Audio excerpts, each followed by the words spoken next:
You asked and we answered. So today we're diving into avoidant attachment in friendships. And this is such an important topic because attachment theory often focuses on romantic relationships, but these dynamics show up just as strongly in friendships.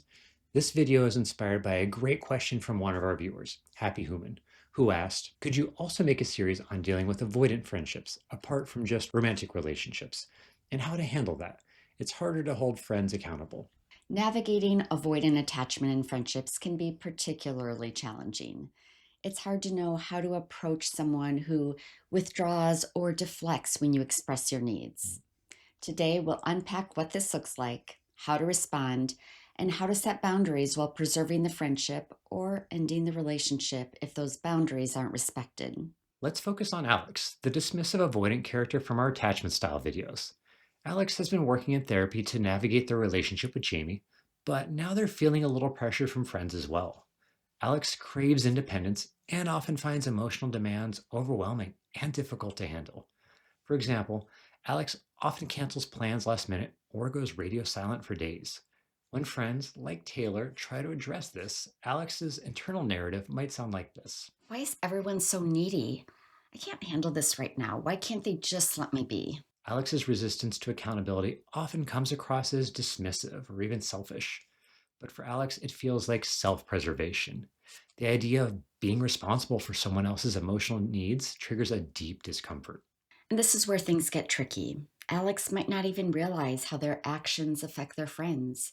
They just want the freedom to come and go from relationships as it suits them without feeling tied down. Now let's look at how this impacts Taylor, who, as you may remember from our Taylor series, has an anxious preoccupied attachment style. Taylor often internalizes Alex's behavior, interpreting it as a lack of care or commitment. Taylor's inner monologue might sound something like this. Why doesn't Alex want to spend time with me? Did I do something wrong? Maybe I'm asking for too much. In response, Taylor might double down, sending more texts and trying harder to reconnect, and inadvertently increasing the pressure on Alex. This creates a vicious cycle where both friends feel frustrated and misunderstood. This is where Casey comes in. Casey is the securely attached friend in this group. They value connection, but also respect boundaries, making them a great example of how to navigate these dynamics. When Alex cancels plans, Casey might respond with something like this. Hey, I noticed that you've been pulling back lately. Is everything okay? I want to make sure we're both clear on what we need from this friendship. Casey's approach is direct but not confrontational. They acknowledge the behavior without making assumptions or escalating the situation. So, how can you navigate a friendship with someone like Alex? Well, the first step is expressing your needs clearly. For example, Taylor might say, Alex, I really value our friendship, so I've been working in therapy to share how I'm feeling while also letting go of making demands on other people. So I talked with my therapist to try to get clear on how to communicate with you what I'm feeling. When you cancel with me at the last minute, the story I tell myself is that I'm not important to you and that my time doesn't matter. It hurts me and it makes me feel unimportant, like I don't matter to you. I really need to have friendships in which I feel like I add something to my friend's life and they to mine. I'm also willing to acknowledge that sometimes things come up and plans have to be canceled at the last minute. It's just that it happens so often between us. Can we agree to give one another more notice when things come up? it's important to frame requests as mutual agreements rather than demands. This respects Alex's need for autonomy while also advocating for your own needs. And if Alex resists or deflects, it's okay to reinforce your boundaries. Casey might step in to model this, saying, Hey, I get that you need space sometimes, but friendships are a two-way street. If this doesn't work for you, let's talk about what does. and it's also worth noting that Alex isn't intentionally trying to hurt anyone. Their avoidance often stems from fear or discomfort with emotional intimacy. In therapy, Alex is starting to realize that their patterns aren't sustainable if they want meaningful relationships. But this realization comes with a tremendous amount of internal pressure. Even respectfully stated requests from friends like Taylor and Casey feel overwhelming to Alex. They start to wonder if it would be easier to withdraw from the friendships altogether. Alex, who has already been engaging in therapy related to trying to open up in their romantic relationship with Jamie, brings this up in therapy, saying something like, My friends are starting to feel like too much. Taylor was upset when I canceled plans. They asked me to give them more notice, but this makes me feel so pinned down and suffocated. I don't want to have even more commitments in my life. I already have Jamie. Then I've got Casey who wants me to talk about my needs in my friendship. It's exhausting. I don't know if I can handle this. I just want to be left alone. in their therapy sessions, Alex's therapist helps them slowly unpack these feelings as they're able to. They explore how avoidance has been a coping mechanism, but also a barrier to deeper, more fulfilling relationships. The therapist encourages Alex to take small, manageable steps towards showing up in their friendship. With this in mind, Alex decides to respond to Taylor and Casey.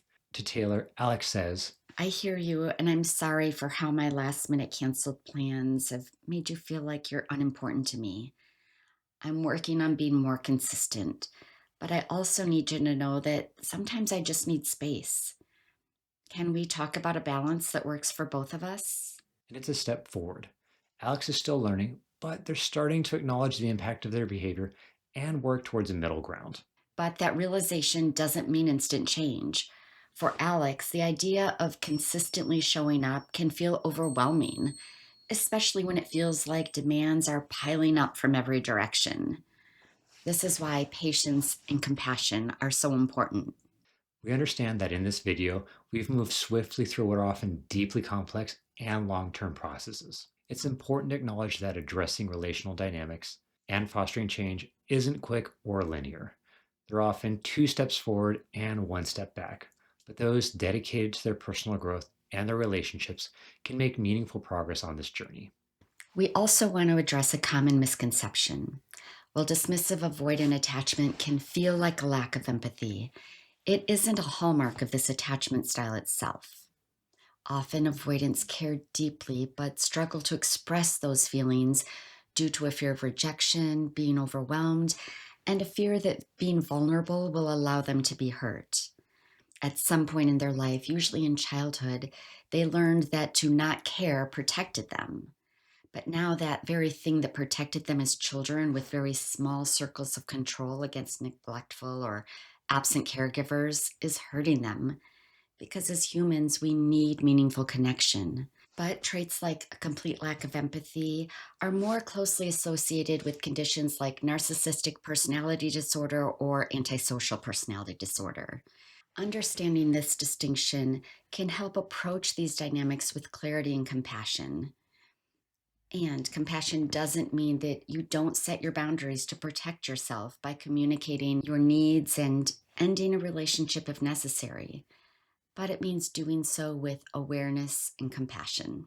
Because sometimes, despite your best efforts, a dismissive avoidant friend may be unwilling to work towards change. So, to reiterate what Tehrina just said, because it's important, it's okay to decide to end the friendship if it isn't meeting your needs. Your emotional health matters. So, to happy human, and those of you navigating friendship with someone who has a dismissive avoidant attachment style, we hope this helps. The biggest takeaways we have for you are one, make sure you're clearly communicating your friendship needs. And if you need help with this, we have a video that teaches the communication technique we use, and we'll link it above. And two, set your boundaries. Hopefully, your dismissive avoidant friend is willing and able to do the work that they'll need to do and able to show up for you in the friendship. But just know, if you are expressing yourself and your friendship needs and boundaries with clarity and compassion, and they're unable to show up for you in the way you're asking, it's not about you. What they choose to do at that point is outside of your circle of control. And we have a tool that we created that can really help you as you identify what you need in your friendships. It's our must haves deal breaker workbook. You can use it not just for romantic relationships, but for friendships as well. Because once you've identified what you expect from a friend, which might differ from a romantic partner, this can help you create a friendship vision, much like a relationship vision. And having this clarity for yourself is the first step in being able to communicate this to your friends.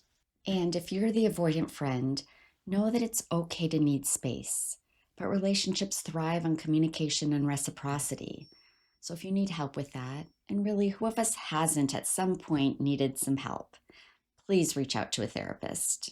We'd love to hear from you. What's been the hardest part about addressing conflicts with friends, or what challenges have you faced when navigating friendships? Share your experiences in the comments below. Your insight could help someone else and lead to another video that can help. Also, would you like more videos on how attachment styles play out in friendships? Let us know what you'd like in the comments below. Just remember, building secure friendships takes time, effort, and patience, but you're not in this alone. Let's navigate this journey together. Together.